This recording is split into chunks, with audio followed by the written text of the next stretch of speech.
Have you ever complained to someone about a deeply annoying secret admirer, only to realize you are talking to the secret admirer? Let me tell you about the time I accidentally roasted a guy to his face for an entire day. To give you some context, I was 16 at the time, completely convinced I was basically a fully grown adult who had the whole world figured out. I had just gotten out of a really bad, controlling relationship. It ended with my best mate Izzy literally hearing me scream and having to run over and intervene to get him away from me. After that, Izzy dragged me to the local pub where her boyfriend worked behind the bar, just to get me out of the house. He introduced us to a couple of his mates, and they were brilliant. They completely cheered me up, and over the next couple of months, I started hanging out a lot with one of the guys. Let's call him James. We were strictly mates, at least that's what I thought.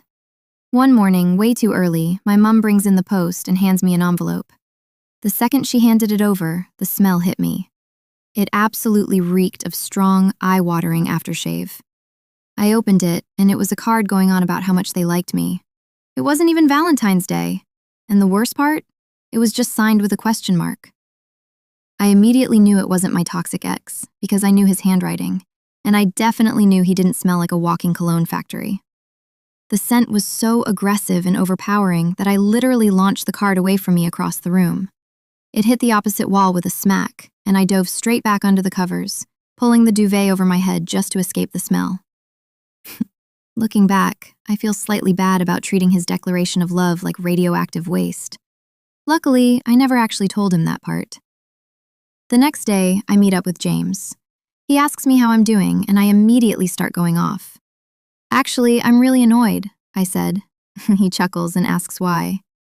I launch into this massive rant about how annoying it is to receive a scented card with no name in it.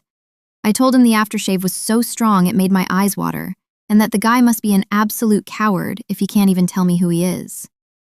James just quietly said, "Surely you can think of someone." I shook my head. I truly have no idea. Who even does that? The poor sod must have been absolutely questioning his life choices right then, but he still didn't say a word. I complained to him about this coward and his terrible aftershave all day. Later that evening, we meet up with Izzy and her boyfriend at the pub. I am still moaning about it. I am ranting to Izzy. "It's just creepy, and the smell is awful, and he's a total coward." Izzy looks at me, takes a deep breath, and says, "Jem, think about it. Do you recognize the aftershave at all?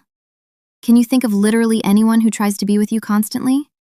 Her boyfriend suddenly bursts out laughing at my completely blank expression. Because my confidence was so low from my ex, I genuinely started panicking, thinking this was some kind of cruel joke at my expense. Izzy stopped laughing immediately. She leaned in and said, "Jem, James really likes you." I just looked at James and whispered, "But you're my friend." Izzy's boyfriend quietly pulled James aside and explained that because of my ex, I was genuinely scared and overwhelmed. Once the air was cleared, James and I talked it out. We never became more than friends, but we actually ended up having a massive laugh about how much I had relentlessly slagged off his aftershave to his face. He promised me he'd never wear it again, but it gets worse. A little while later, we were hanging out at his house, watching movies in his room. When I arrived, a woman had opened the door, and I said a quick hello. After a bit, James says, "So you've met my mom and my dad. The only one you haven't met is my sister." I laughed and said, "What are you talking about? Your memory is terrible. I literally just met your sister at the door." The color completely drained from his face. He shouted for his mom to come upstairs. The woman who opened the door walks in. James points at her and says, "Jem, this is my mom. Not my sister. Mom, this is Jem. She thought you were my sister." I wanted the floor to open up and swallow me whole. I was absolutely mortified. But his mom just beamed, walked over, and gave me a massive hug. She said, "You haven't just made my day, you've made my year."